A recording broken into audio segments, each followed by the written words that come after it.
Hello and welcome to Living Magically. I'm your host, Magical Michelle, and it's yet another magical Monday as we enter into the really big week. This is Halloween week, Samhain week, and I just wanted to give a quick little happy birthday to our mascot, Joy, who is turned 4 today. This is her birthday. She's our little Halloween kitty. And there's a lot of Halloween birthdays this week, so I wish all of my Scorpio season people a happy birthday. It's a big energetic week for everyone. So I'm coming to you here from my little witchy cottage with my beautiful hat. And we are deep in the celebration mode. This is one of those power portals.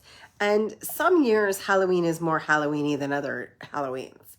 And this particular year, we have a deep energy about the Samhain season or Halloween.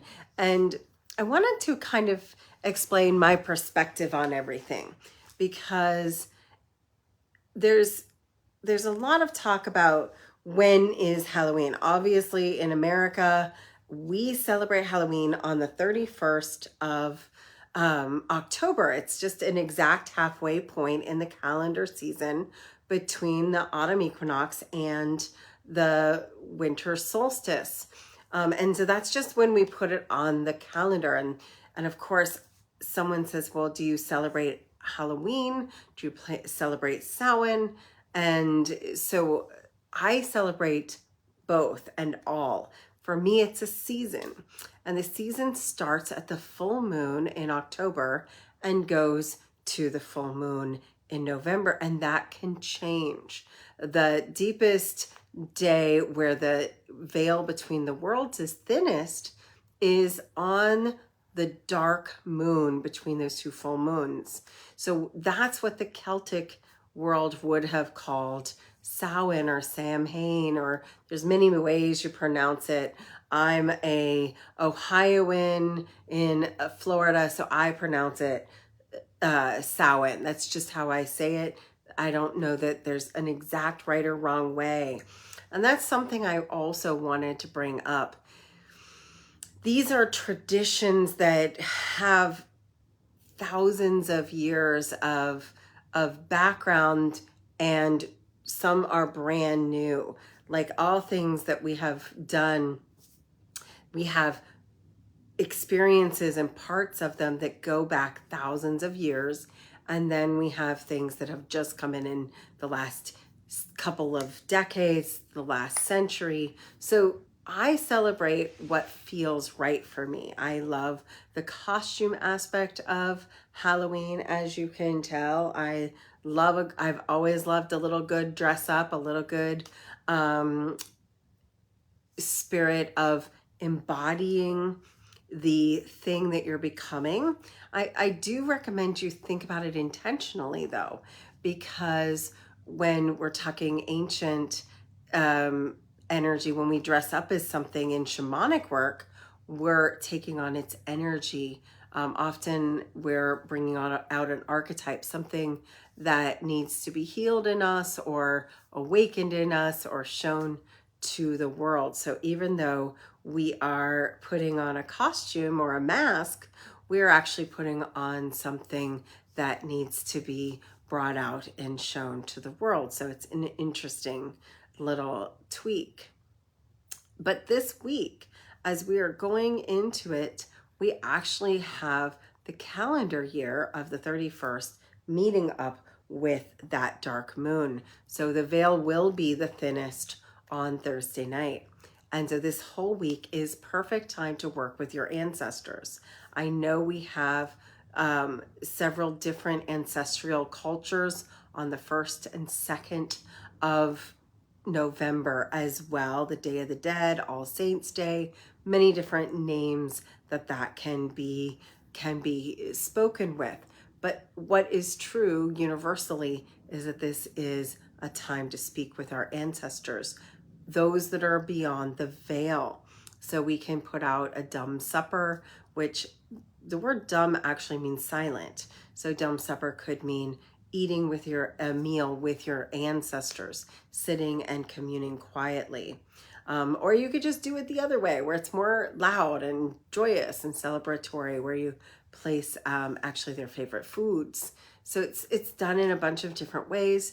Pictures on an altar, a candle lit in the window. There's many, many ways and traditions to celebrate. And again, not necessarily a wrong way. I encourage you to do what feels and resonates best for you. And so don't get wrapped up so much in perfection as much as intention. And so if I could study 5 different kinds of spiritual traditions, every single one would have a slightly different way. So there's no right and wrong. Celebrate it, but definitely make it celebratory and make it respectful. The other thing to think about, and this is sort of where it becomes interesting to me right now, is the Scorpio New Moon this year has that really, really potent new beginning as we have completed the eclipse cycle. We have completed a lot of really strong astrology, and we are in the very last bits of a very last time we will be in Pluto and Capricorn.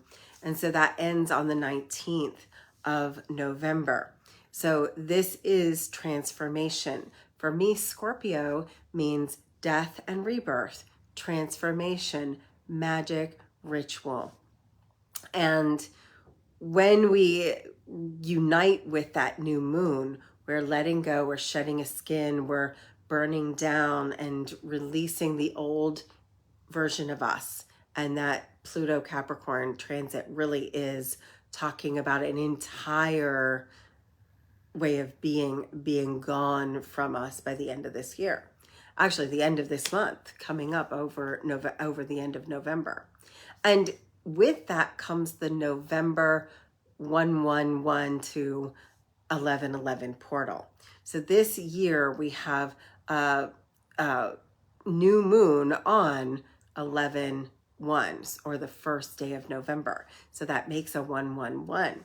And what's interesting is because it's an 8-year, it actually is an 11. So if you add up 111 and 11 and 8, it's an 11 day. So there's that energy of 3, which is finding balance.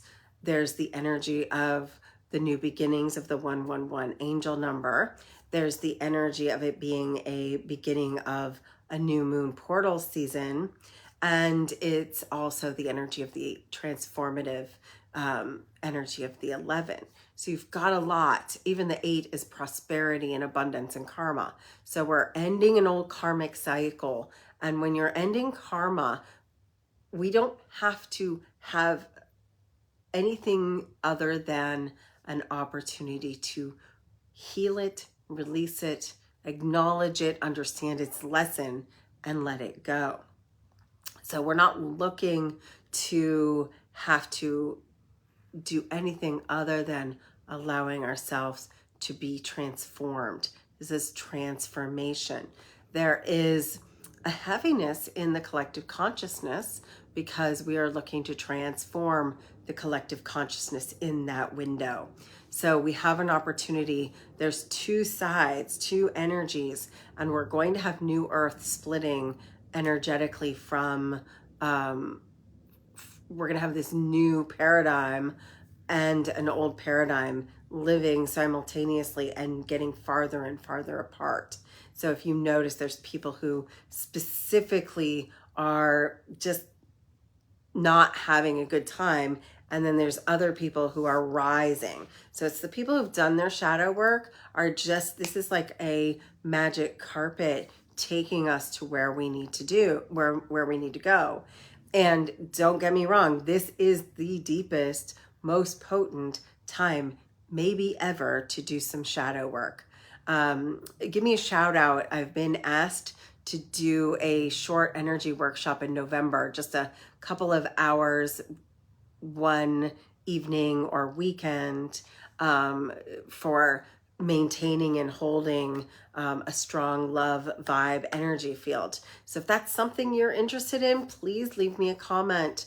If I get enough comments, I will do an energy maintenance workshop, even not meant just even for beginners, but just back to the basics of how to bubble up and stay in the good energy when the collective consciousness is going a little wild. And this season has a lot of that. So we're holding the highest timeline, and what the negative wants us to do, what the negative collective wants us to do, is live in fear, live in shock and trauma. So the more we can push back past and live in love and live in unity consciousness, the more we're going to move away from that collective consciousness of fear, that collective consciousness of control, possibly even the collective consciousness of top-down structure, and form a new way. We're moving into the age of Aquarius. We have an opportunity here for a really different experience than we've ever had in our lifetimes, and even in the last 2,000 years. So this is the time to absolutely hold your vision of what you desire, and that's both collectively for the group consciousness. Hold that thought, hold that love, be a love leader, vote with love, be very clear with the timeline and the desires and the things you want. A lot of people are coming online with this new moon and this new year energy, both now and in January and even in February.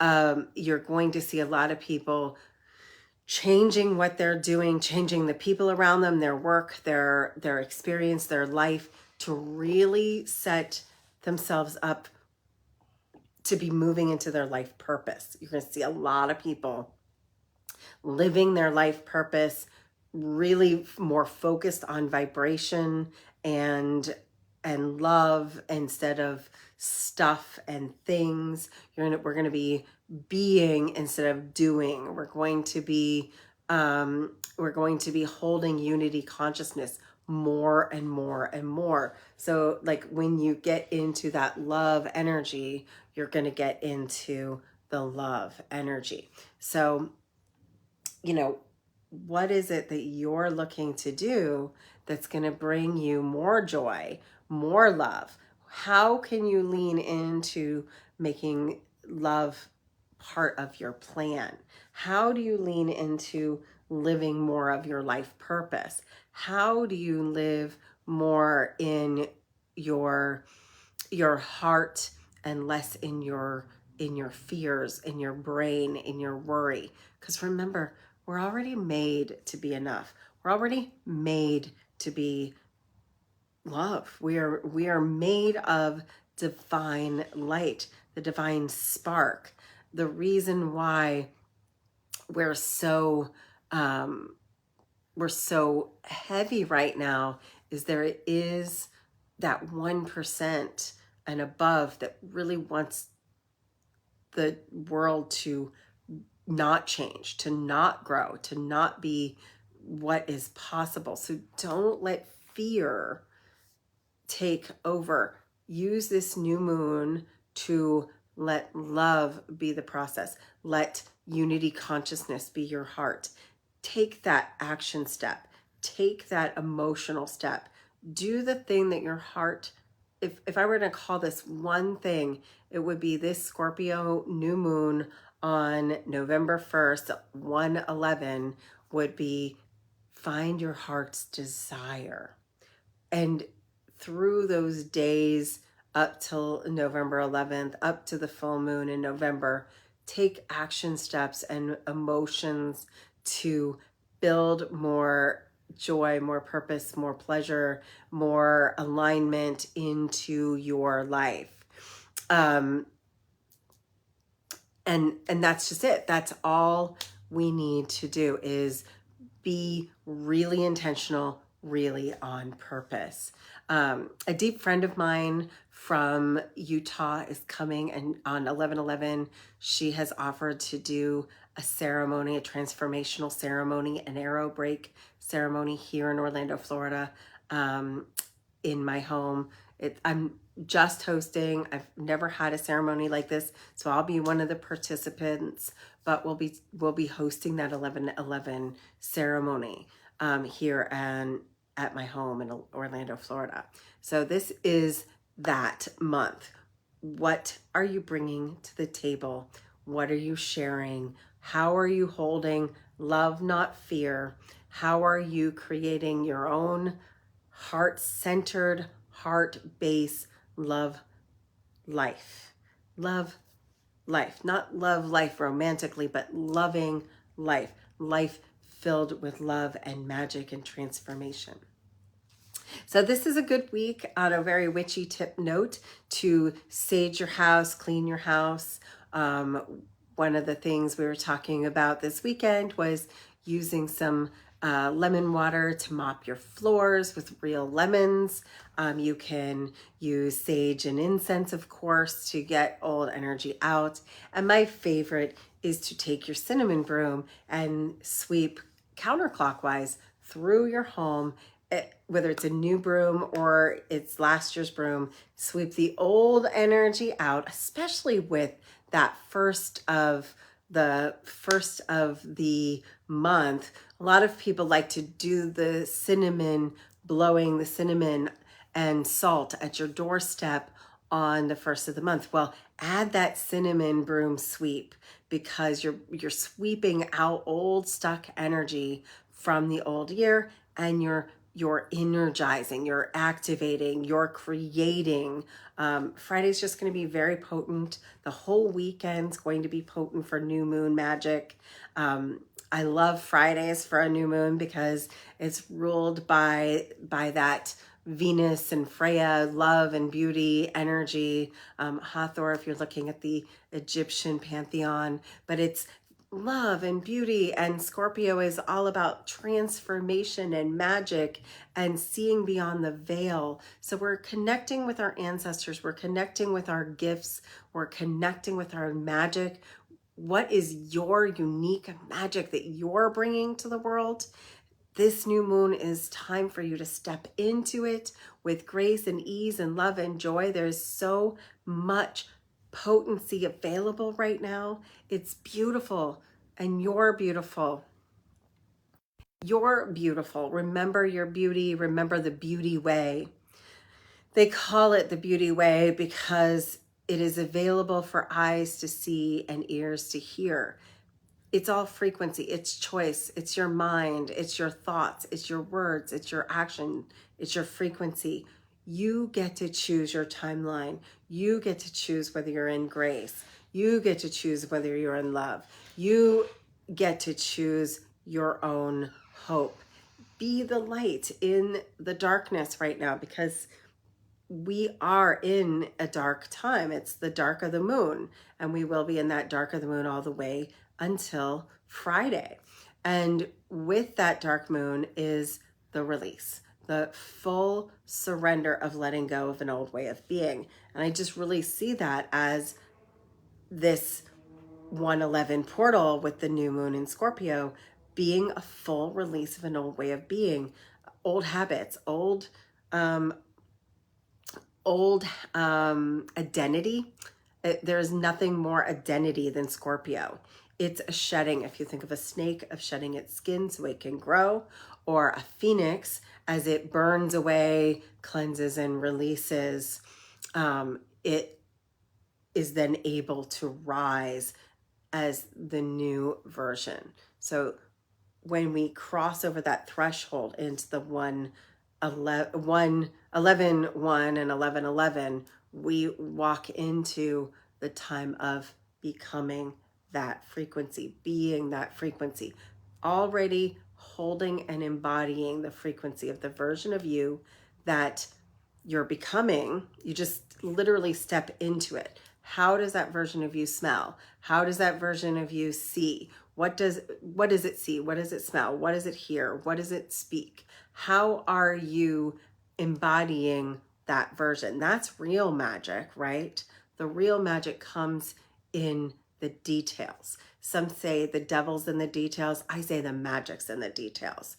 You can make a cup of tea or a cup of coffee and you're just making it with no intention, or you can bless the water and you can bless the herbs and you can place them in with intention, or the coffee beans or the cacao or whatever you're making, and you can stir it with a right spin energy and set an intention. And you can do this with water too. Set an intention and program the water, and as you drink it in, you're actually bringing that into your body. That's one of the water rituals we can do with a new moon in Scorpio, is to actually drink in our intentions. Anytime we have a new moon and a water sign, I love to make some kind of potion.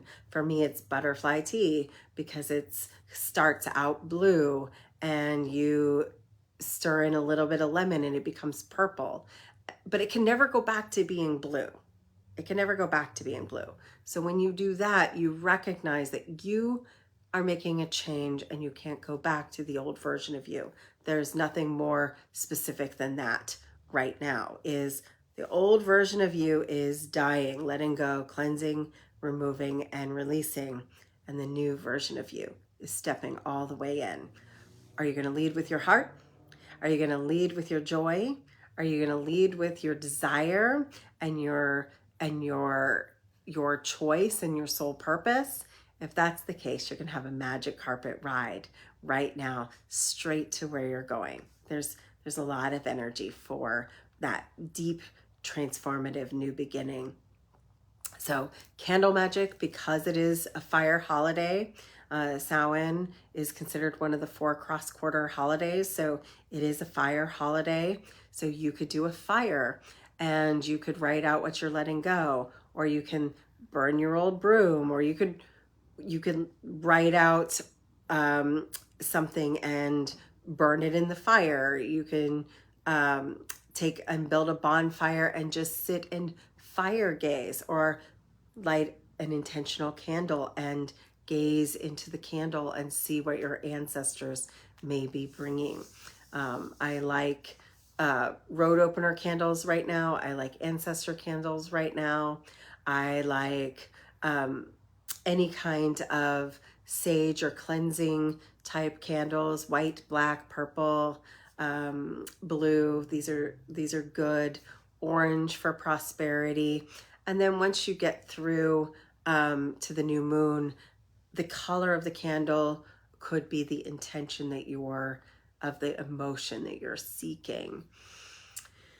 Okay, I know that was a lot. So I hope you have a literally happiest Halloween you've ever had, the most beautiful Samhain season that you've ever had, an incredible 11/1 to 11/11 portal. And I will see you again here next Monday to do a clearing. I've made a decision that the Monday night before the election, we will be doing this live call here on Soul Circle. So if you're watching it on YouTube, or you're wanting to join us from the podcast, I do on Monday nights do the video live in my Facebook group on Soul Circle, and then of course by Tuesday morning it gets out to all the other different places that we put it, like the podcast and the YouTube channel. But if you want to come live with us, I'm going to be doing a healing and a meditation for the collective consciousness the day before elections, since it is such an important day. So hold your highest timeline. Join us next week for a very, very special Soul Circle. Have a happy Halloween. Be your favorite witchy witch at this time, and happy haunting, happy flying, my witches. Fly, witches, fly. Make your magic, make your joy. There's no better season for magic. This is true the season of the witch.